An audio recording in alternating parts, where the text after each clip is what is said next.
पुनः भगवान ने सुग्रीव को राजा बनाया और सुग्रीव से कहा, भैया जानकी जी की खोज करनी है, जानकी जी को ढूंढना है।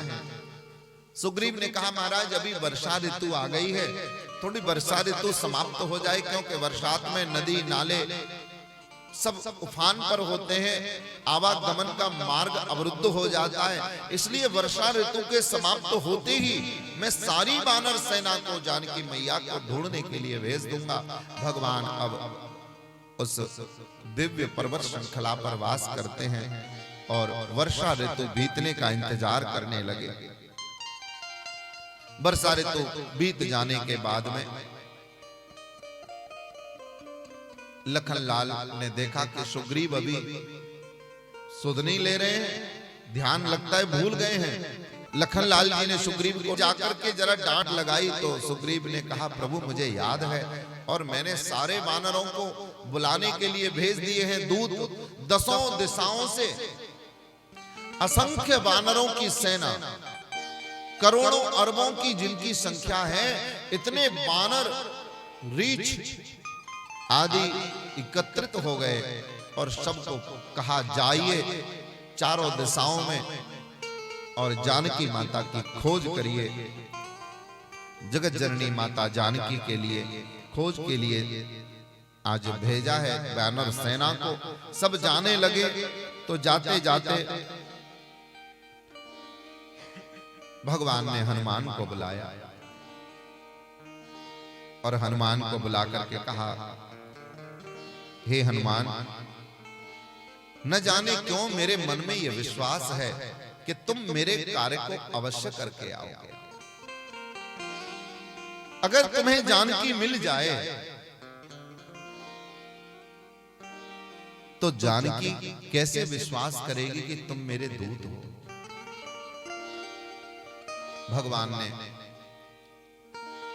मुद्रिका उतार करके, मुद्रिका लेकर के और हनुमान को दी।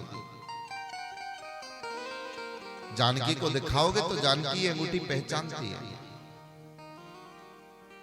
और हनुमान जी महाराज को विदा किया। हनुमान, जामवंत, नल, नील आदि समस्त यूथपति सबके सब माता को ढूंढते ढूंढते दक्षिण दिशा की ओर जाते जाते समुद्र आ गया। समुद्र के किनारे पर जाकर के बैठ गए। अब सोच रहे कि कैसे हम जाएं, भैया समुद्र इतना लंबा है, 100 योजन के समुद्र को कौन लांघ सकता है, कौन जा सकता है, क्योंकि समुद्र के पार ही लंका है। इस लंका में जानकी माता विराजमान है और इस बात का पता उन्हें उसी समुद्र के तट पर बैठे बैठे आपस में जब वानर बात कर रहे थे, बोले भैया अगर पता नहीं लगा के गए तो सुग्रीव जी मार देंगे, लेकिन हमारा चाहे जीवन चला जाए पर प्रभु का काम करके ही वापस आएंगे। अरे हमसे धन्य तो वो जटायु था जो भगवान का काम करते करते जिसने अपने प्राणों के त्याग कर दिए। इस बात को सुन रहा था जटायु का भाई संपाति। पंख जल चुके थे उसके, सूर्य को छूने गया था कभी। वो वानरों को देख करके खाने आया था, पर अपने भाई का नाम सुन करके रोने लगा। पास में आके पूछा, भैया कहाँ है जटायु, क्या हुआ मेरे भाई जटायु को। तब वानरों ने सारी कहानी बताई। सुन करके आंखों में आंसू भर आए संपाति के, और जानकी माता के खोज खबर के लिए संपाति ने बताया, बोले गीधहि दृष्टि अपार में देखत तुम ना है। मैं गीध हूं, मेरी दृष्टि अपार है, बहुत दूर तक देख सकता हूं मैं, आप नहीं देख रहे हो, पर मैं यहीं बैठे बैठे देख रहा हूं कि लंका में किसी वृक्ष के नीचे माता जानकी बैठी हैं और दुखी। इतना पता चला तो वानर सेना में उत्साह आ गया। लेकिन अभी समस्या वही है कि भैया समुद्र को पार कौन करेगा। सब उदास हो के बैठे हैं। अंगद बोला मैं पार तो चला जाऊंगा, लेकिन लौट पाऊंगा कि नहीं लौट पाऊंगा, इस बात में थोड़ा संशय है।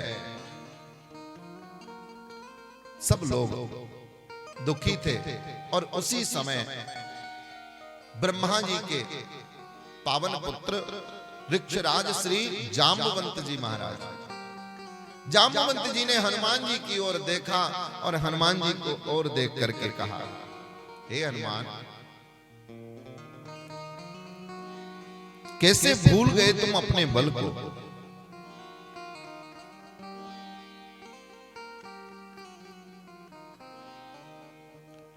कि जाम्बवंत के वचन सुहाए, सोने हनुमंत हृदय अति भाए।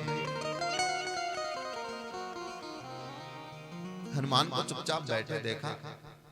अरे हनुमान, तुम जानते हो तुम कौन हो? अरे हनुमान, तुम स्वयं साक्षात पवन पुत्र हो, भगवान रुद्र के अवतार हो। का चुप साधे रहे हो बलवान? अरे बलवान, तुम चुप क्यों बैठे हो? अरे ये तो तुम्हारा काम है, अब तुम्हारी शक्तियों को दिखाने का समय आया है। श्राप के वशीभूत होकर के हनुमान जी अपनी शक्तियां भूले बैठे थे।